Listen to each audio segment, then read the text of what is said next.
आपने सुन ही लिया होगा न्यूज़ को कि एग्ज़ाम डिले हो गए हैं। जिन लोगों को खुशी हो रही है उन लोगों को बता दूं कि खुशी का फ़ायदा तब है जब इस टाइम को आप इस्तेमाल करोगे। प्रोबेबिलिटी अब तो ये है कि 20 फरवरी के 15-20 दिन बाद ही at the best case scenario exam हो पाएगा पीएसआई का, क्योंकि 30 जनवरी को होने वाला था फाइनेंस अकाउंट असिस्टेंट और 15 फरवरी को उस हिसाब से था 15 दिन का गैप था। तो अगर 20 फरवरी के बाद फाइनेंस अकाउंट असिस्टेंट होने वाला है, इसका मतलब है कि 15-20 दिन बाद या महीने बाद पीएसआई का एग्जाम है।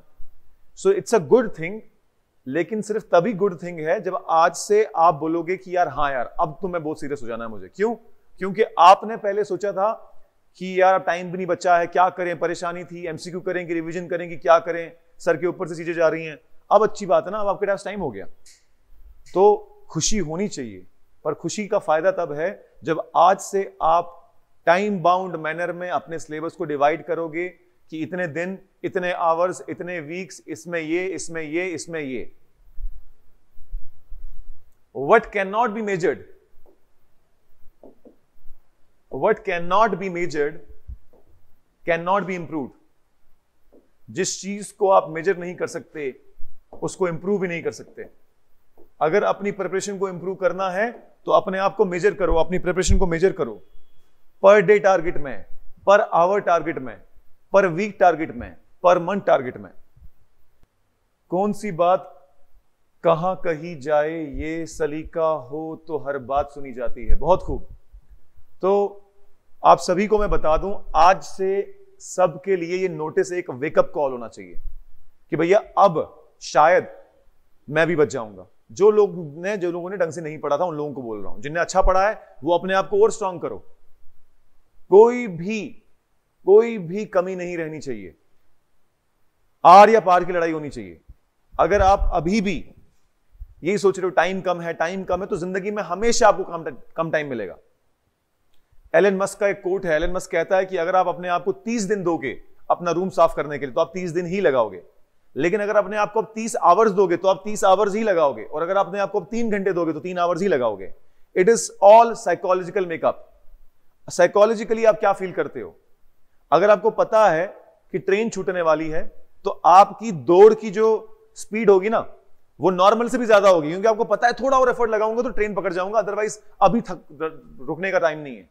कितनी बार हम सब में से कितने लोगों के साथ हुआ होगा कि भागती हुई ट्रेन हमने पकड़ी होगी, या जब एयरपोर्ट पे जाना होता है और कभी लेट हो गया होता है तो उस वक्त आप फिर माइकल स्कूमाकर बन जाते हो अपनी गाड़ी में। So it is all about your mental deadline. दिमाग में डेडलाइन बनी होनी चाहिए। आपको एक आसान तरीका बताऊं, जो भी कैलेंडर है घर में, अगर नहीं कैलेंडर में है तो अपना कैलेंडर खुद ड्रॉ कर लो और हर दिन एक दिन को क्रॉस करते रहो रात को सोने से पहले। और कम दिन हो गया, आज एक और दिन कम हो गया, आज एक और दिन कम हो गया, क्रॉस करते रहो, क्रॉस करते रहो। और फिर जैसे ही क्रॉस करते हो आगे लिख दो आप कितने दिन बचे हैं। मिसाल के तौर पे आज से अगर कितने दिन आप दिमाग में लगा लो कि हाँ मैं वर्स्ट के सिनेरियो मानूंगा कि 20 के बाद अगर एग्जाम होने, मैं मानूंगा कि मेरा 1 जनवरी को एग्जाम है, 1 मार्च को एग्जाम है। वर्स्ट के सिनेरियो। बेस्ट केस सिनेरियो नहीं मानना होता है कि हाँ 2-3 महीने 4 महीने पोस्टपोन होगा। Always imagine the worst case कि हाँ हमारा एग्जाम इमीडिएटली 20 के बाद ही होने वाला है, उस हिसाब से प्रिपेयर करो। ये ज्ञान जो है, ज्ञान आप सभी सुन रहे हो, और सिलेक्शन होगी तो वो भी आपकी अपनी मेहनत की वजह से होगी।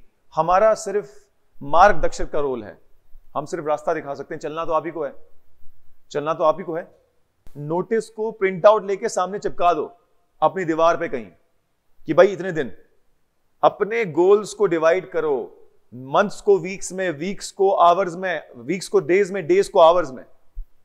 एक एक चीज को प्रिवेंट करो। अगर आपको लग रहा है कि यार मैं खाने टाइम में ज्यादा सुस्ती करता हूं, या मोबाइल मेरे लिए डिस्ट्रैक्शन है, या मैं नेटफ्लिक्स या प्राइम पे सीजन देखने में मेरा टाइम वेस्ट हो जाता है, या फिर मैं तफरी करने में टाइम वेस्ट हो रहा है, तो प्लीज मेरी रिक्वेस्ट है आप लोगों से, अब समझ जाओ।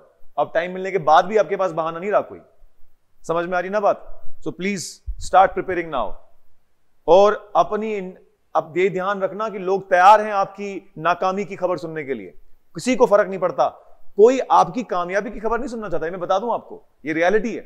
आपके माँ बाप के अलावा, आपके भाई बहन के अलावा किसी को फर्क नहीं पड़ता कि आप कामयाब हो जाएं। उनको यही रहता है कि बस ये नाकाम होके आए तो हम भी थोड़ा रहें कि हाँ आगे तुम, कोई बात नहीं बेटा, नहीं हो पाता हर किसी से। अपने दुश्मनों को अपनी इंस्पिरेशन मानो। मेरा उसूल है कि पहले मैं सलाम करता हूं, बाद सलाम मैं कलाम करता हूं, दुश्मनों से संवरती है शख्सियत मेरी, मैं अपने दुश्मनों का बड़ा एहतराम करता हूं। दुश्मन आपको अपने टिप्स पे रखते हैं, आपको best version of your self बनाने में हेल्प करते हैं। मोटिवेशन लो, उस आंटी या अंकल की दिमाग में इमेज लाया करो जो आपको पता है कि वो आपके घर में टॉन्ट मारने जरूर आएगी, आपके फादर या आपके मदर को। उनकी शक्ल देख के आपको बहुत मोटिवेशन आएगी। ये पहला पड़ाव है पीएसआई। पीएसआई क्वालिफाई करने के बाद अगले पड़ाव पे आओ। क्यों नहीं आप केएस की तैयारी कर सकते इसके बाद? क्यों नहीं आप इसके बाद आईएएस की तैयारी कर सकते हो?